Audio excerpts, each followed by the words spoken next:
Well, hello there. How are you doing? I literally just spent, I clocked it, 2 hours and 20 minutes on the phone facilitating problem solving between two people. People use me like AI. Of course, AI doesn't think at all. It's really good for number crunching, and mostly what it does is copy paste stuff off the internet.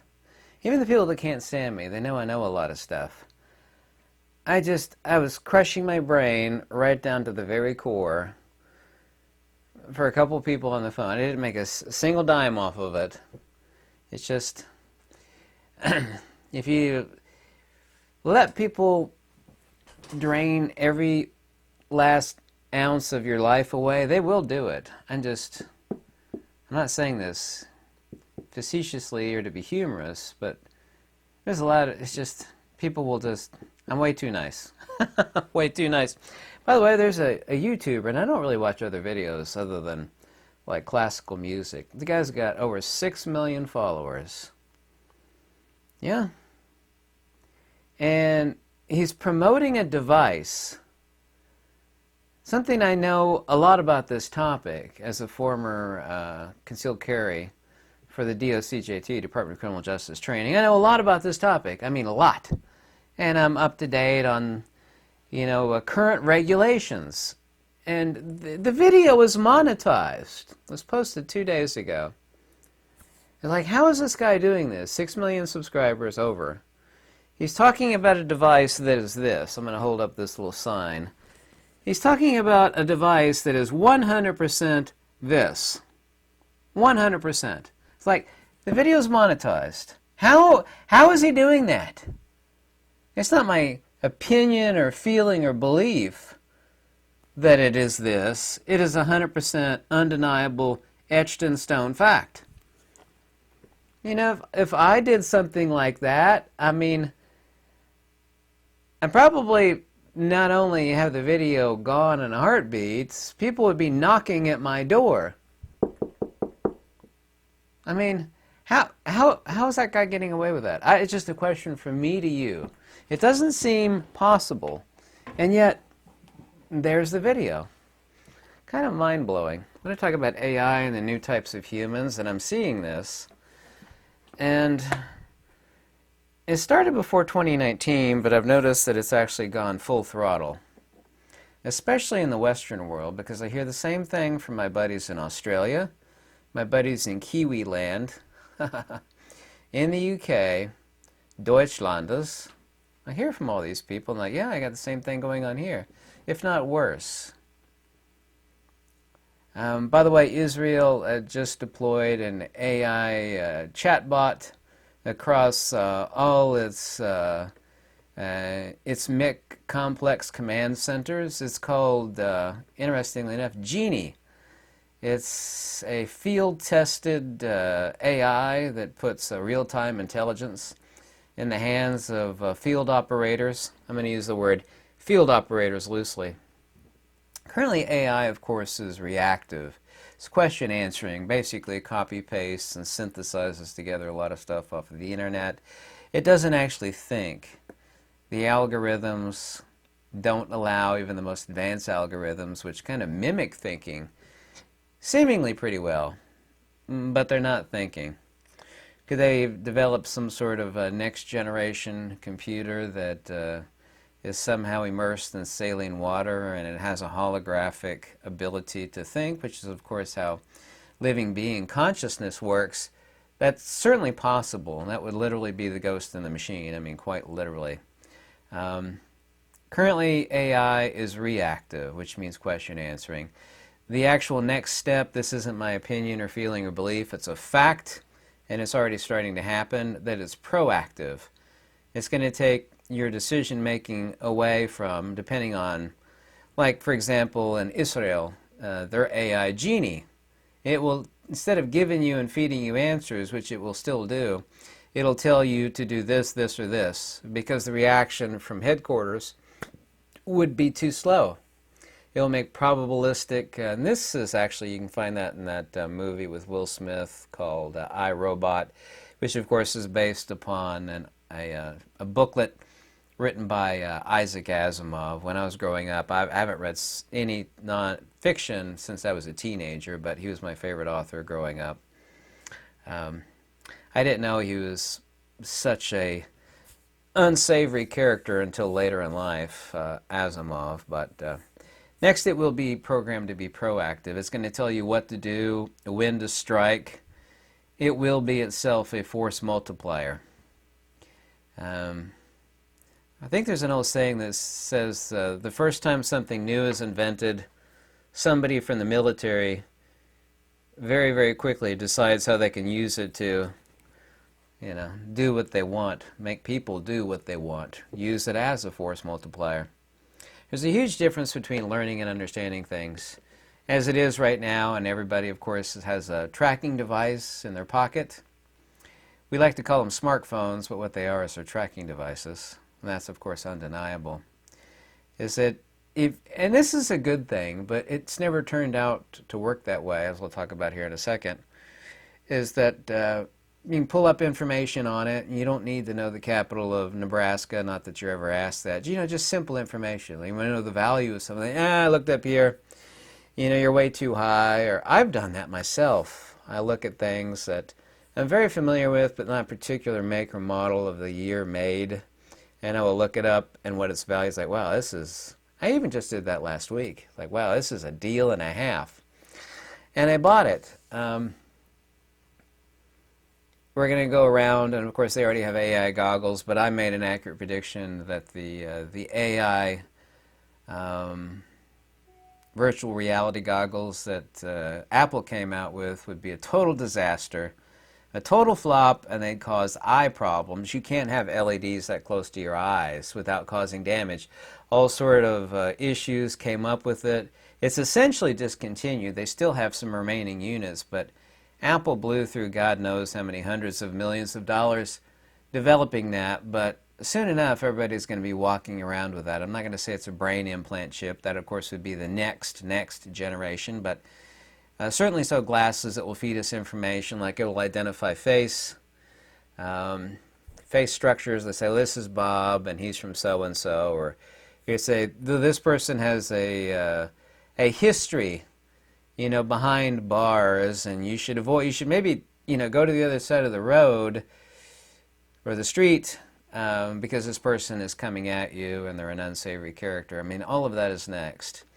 We're going to cut out a lot of the learning, and superficially that sounds good because 95% of the stuff, and I despise public education, it's indoctrination and propaganda, is they try to fill our heads with facts and useless information that we can now get off of a phone. We're going to have these goggles or just glasses for feeding us information. AI is going to make people infinitely more informed because the information will be at the touch of their fingertips, or it could be immediately there. You could just blink wanting to know about a person or a thing, and it will give you a list of information. But they're going to be less intelligent. We're going to have a bunch of mush-brained people all over the world, bunch of robotic workers. There was a time when they'd talk about energy-saving devices that would make our life easier. Labor-saving devices specifically, like microwaves and computers. And I'm old enough to remember, I was born in '72, that, I had time to go play in the creek and run down the street and, bicycle and stuff. Now everybody, and I see it. I mean, you say, well, this guy's fat, bald, and he's behind the computer too much, and that's true. But I see the younger generation, and I just look at them like they're doomed, and they really are doomed. You could say, well, every older generation thinks that about the younger generation, but I mean this. These people don't have the ability to communicate anymore. When they said about the car and these labor-saving devices like blenders and microwave ovens and freezers and stuff, that they'd be labor-saving devices, and they are superficially so, but it never turned out to be true that way. People now have all these devices at their fingertips, including me. I've got a computer that's on this $4,000 hospital thing that I got at a UK auction. I pull over the bed, 27-inch screen. I could sit there and pull information from everywhere and anywhere, and I have the world at my fingertips. But It's made us infinitely more miserable, infinitely more disconnected. I never feel better than when I am able to go up to my cabin and spend the night. You know, I haven't been to my cabin in like 7 months. I work 3 jobs. People have no idea that I literally work, 7 days a week. But I mean, that's neither here nor there regarding this video. AI, anyway, doesn't think. It copy-pastes stuff off the internet. The serious dangers are, of course, are algorithm bias, which is easy to program into AI. And we have already currently many examples of that that's been quite famous recently. We're going to supplement people's ignorance to think. We're going to create a giant energy sponge to power the answers for humanity that's terminally stupid. Have you thought about that for a second? By the way, my miniature farm that I rented out near Berea, Kentucky, when I bought it, I'm like, what's that across the street? It's in the middle of nowhere, literally, across the highway. And there's a bunch of steam coming up off of it. And my buddy said, well, that's a Bitcoin mining farm. It's about the size of a large house. There all the computers are stored, servers. And it's just sucking in enormous amounts of electricity for mining Bitcoin. We're going to have the exact same thing multiplied by 1 billion to feed AI to power the endless information stream to replace people's necessity to be able to think. You're going to be told what to do. It's like, oh, you haven't walked enough today. You haven't completed your chore. Even a current Apple Watch, which unfortunately I have to say that I have, is the same. Oh, you haven't walked enough today. You've got X number of beats per minute. Good job. You walked more than you did yesterday. Just all of this is going to get more and more deeply enmeshed, and it's not a good thing. Everybody's addicted and glued to their screens. People are getting so much less intelligent. I've become, I say it humorously, but it made me miserable. I was on the phone for nearly 2.5 hours. It didn't make me a penny. I'm, like a biological AI. I'm able to, make a lot of points and process a lot of information about things that I know about, like land, metaphysics, different things. I've written a lot of articles for Apple, so I'm a technical thinker and a translator, and people just think they can call me up like dialing up AI and get a bunch of information from me, and they can, but it makes my life miserable because I'm too nice and accepting in doing so, and I have no time for myself. Anyway, gross memorization is over. You'd think that'd be good since all the time wasted in public schools that we did memorizing things that don't need to be, it's all on a phone now. Everybody's got a phone, including young people. You can pull up basic empirical information, but what that information can't do is teach you how to think. Well, you don't have to think anymore. We'll teach you, we'll think for you. Get these, they're going to be $2.99. They're going to be AI glasses. They'll have a HUD, which is a heads-up display. It'll tell you about everything you want. Oh yeah, you can get this cheaper down the street. It's 10 cents cheaper down the street.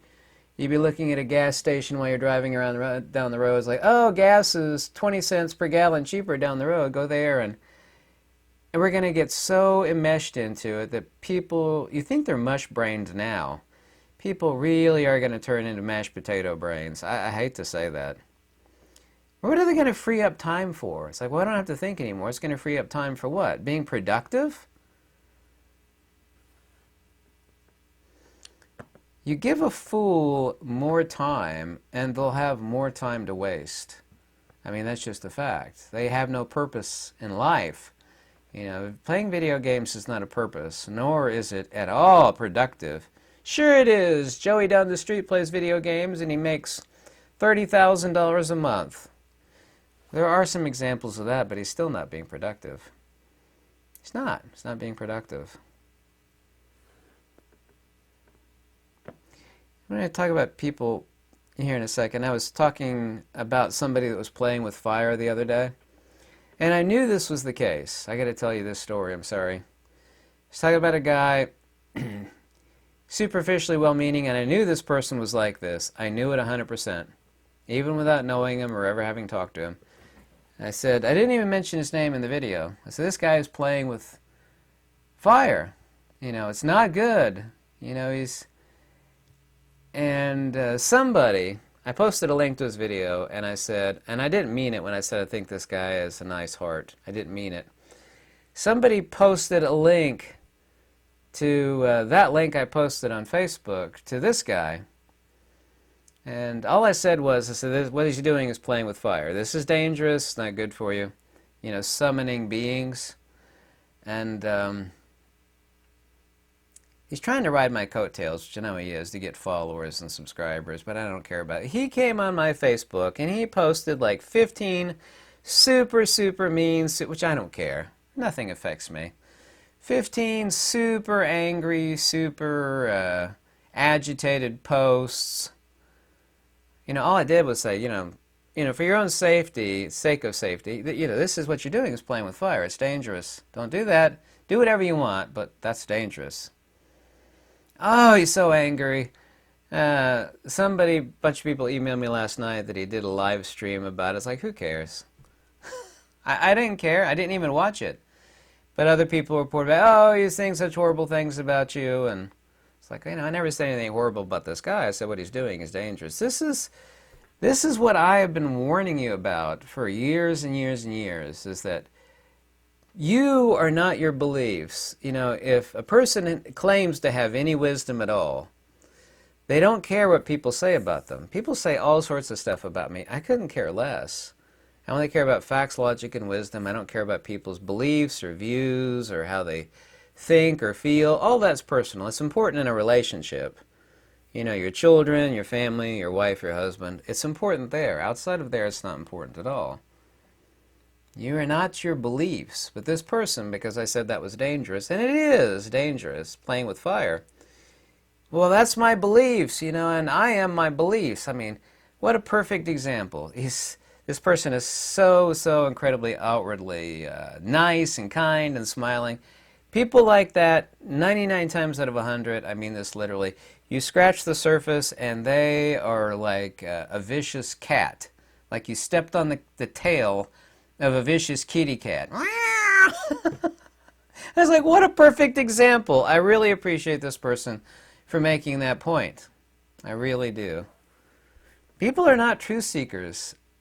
It has gotten so bad, and I've talked to a lot of people, including a lot of you, especially in live stream, about what's happening. It has become, I thought about opening up a business where rational, intelligent people with wisdom would answer the phone and give you the answers to questions. You think you could pull that stuff up on the internet, and you can't. You can't get, you know, rational reason and decision-making from people. People, they can't communicate anymore. People just don't have a filter. They think they have more of an open mind than ever, but the most dangerous thing is not a closed mind, it's an open mind. A closed mind's like your house. When you leave to go on vacation, you lock everything up and you turn on the security cameras. An open mind is dangerous. You leave your doors open, you go on vacation, everything's going to be gone, there's going to be spray paint on the walls, everything's going to be ruined. You're supposed to have a gatekeeper at your mind the same way you would at the door. You know, you look through the people, is this person I know, should I open the door? Probably not, no, go away, I'm calling the cops.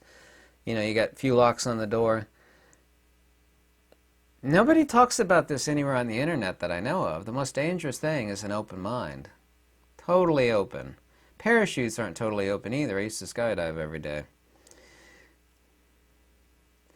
These people today, they cannot debate. They're not logical. Like, they'll pop in on live stream and they have a bone to pick, and I recognize it immediately. But society's like that in general. They'll say to you, I'm sorry you feel that way.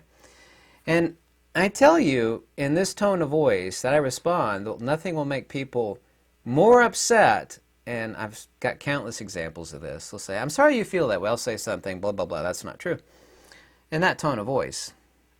I'm sorry you feel that way, sir. No, no, no, no. I will interrupt them. That's not how I feel. We're talking about demonstrable, objective facts. We're not talking about feelings. When you state something factual, the fact that society has completely gone over the cliff is that people cannot distinguish facts from logic and reason anymore. The lines are so blurred that you can't even reason. Well, I went to college. How dare you tell me I don't know anything? Well, so you're emotional and irrational. You're not presenting any facts. You know, I'll do that in live stream, and it shuts, not that I'm trying to shut anybody up, but it shuts them up instantly. They'll make a claim, or they'll say I said something that I never said, and I'll always admit to anything I ever said. Always. Like, I never said that. Or they'll make a claim that's just completely hyperbolic. It says, where's your evidences or substantiation for that? And they just shut up. They have none. This emotional, irrational society is now so polarized. I don't care who's president. I don't care who's in charge of Congress and the House of, what's going on is so unbelievable. I saw a video in the UK, by the way. There's an old man. The cop is interrogating the old man. UK has absolutely gone off the rails. The old man told somebody, speak English. That's the only thing the old British guy knows is English. And he told somebody, speak English. That person complained to the cop. The cop came over and wanted to arrest the old, crippled up man, thinking that he had done a major, snafu against British society for telling somebody to speak. That's all the guy knows is English. The other person, English might have been really, really bad, which is fine, it's okay. But they wanted to arrest the old dude. It just keeps going off the rails. I wished it wasn't. I don't want, the brown mushy stuff to hit the fan. But it just keeps heading that way. By the way, did you hear? You need to look this up. Super cheap, simple, like say you ordered a $5 piece of junk from China, right? And it's delivered through the postal service. You order it directly through Temu or 10 million other places. We're like, I need that $10 piece of garbage. They're imposing 125% tariffs from China, for that, whatever that piece of junk is, to be shipped to you. And that's just gonna, man, it's all gonna grind to a halt, like, oh, what's going to happen in the next few weeks is absolutely amazing. And by the way, I had a bunch of neodymium magnets, 200 to be specific, pyramidal magnets. Well, I was contacted a few hours ago, and he said they're not even picking up the phone. The guy's headed to China to do some business and pick up my magnets. And he said they're not even picking up the phone, and you have to have a new government piece of propaganda paperwork to get magnets out. Go look up China and magnets, or China and neodymium. Like, there's like 200 neodymium magnets in your car. There's probably like 10 in this iPad, 30 in this computer. They're all over the place. Every camera, they're in everything. Microwaves, there's tons of them in your microwave. China has put the major kibosh on rare earth neodymium iron boron magnets being shipped. Totally cut it up. The reason for that, by the way, is the Environmental Protection Agency. We got plenty of rare earths, which are actually not that rare. The reason why we don't hardly have any, and like 95% of it comes from China, is that it involves dirty mining. And the EPA would not grant certification to any mining consortium to mine it. It's like, oh, I hurt the environment. There might be like the three-toed mole. There might be a three-toed mole on the land where you want to mine for neodymium. So we're going to say no.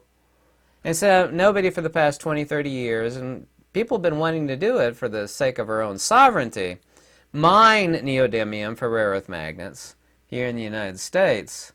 But the EPA said, Environmental Protection, the EPA said no. That's the reason, by the way. Oh, here's two stories, since kind of tells you everything about corporate. One woman donated a kidney to her boss because he needed a kidney. But she took so long to recover from the surgery to take the kidney from her to put in her boss that the boss said, you're taking too long to recover, and he fired her. I didn't know this. I've heard this about corporate, but this is confirmed now. The source isn't important. If you want, I can give you the link. And when these big corporations hire you, they have like all these little satellite places across the United States. Instead of keeping you where you are, they'll move you to the other side of the United States to work for that company. And the reason why they do that, get this, is to break the link between you and your family and, you know, your immediate, you know, bros and family in that area. So you have no option to quit. You have no support mechanism. Therefore, you are much, much less likely to quit. And that's what these corporations, they tried to do that to me too. They tried to get me to move to California. Oh, we really want you to pay a bunch of money to move to California. Who cares? California is too expensive. I can't stand the place. By the way, this just came out too since the major engulfment, where 7,000 dwellings, you know, were roasted and went to the dirt. Go look this up. I just posted the link on this. 7,000 plus dwellings, you know, gone. Like in the inferno, they're gone. How many building permits were issued for rebuilding? Out of the 7,000, not 400, not 4,000, 4. Can you believe that? Sure you can, because it's California. Marxism, excuse me. Marxism. 4 out of 7,000. Go look that up, by the way. Don't take my word for it. Go look it up. Intellectual derangement is so absolutely rampant out there that even here, which is a epicenter of normalcy, this is a college town where I'm at, for example, it's off the rails. It's off the rails here. The stuff I've seen, you would never see 10 years ago. Like, absolutely off the rails. It's like, my God, you know, 25 years ago, no exaggeration, with all these tattoos, I was the epicenter of Barnum and Bailey's circle. Oh my God, look at that guy, all those tattoos. Now I'm like the most normal person in this normal milquetoast town. And this is a milquetoast town too, here in Lexington. My other favorite one, this has happened a bunch recently. Someone will send me an email, like, oh my God, I watch your videos for years. I really love them. They're so educational. And they'll ask me a question, and I answer them truthfully. That's literally what the email's like. Like, oh my God, I love your videos, blah, blah, I want to ask you a question. And I'll answer, and if they don't like the answer, you know this is true. 10 seconds ago, they loved me. Which I'm not running a popularity contest. That's fine. You love me, whatever. Or the opposite, also fine. You come back, oh, I just knew I can't stand you, you're a bleepity bleep, and I can't stand you. Wah! All because I didn't give them the answer that they were looking for.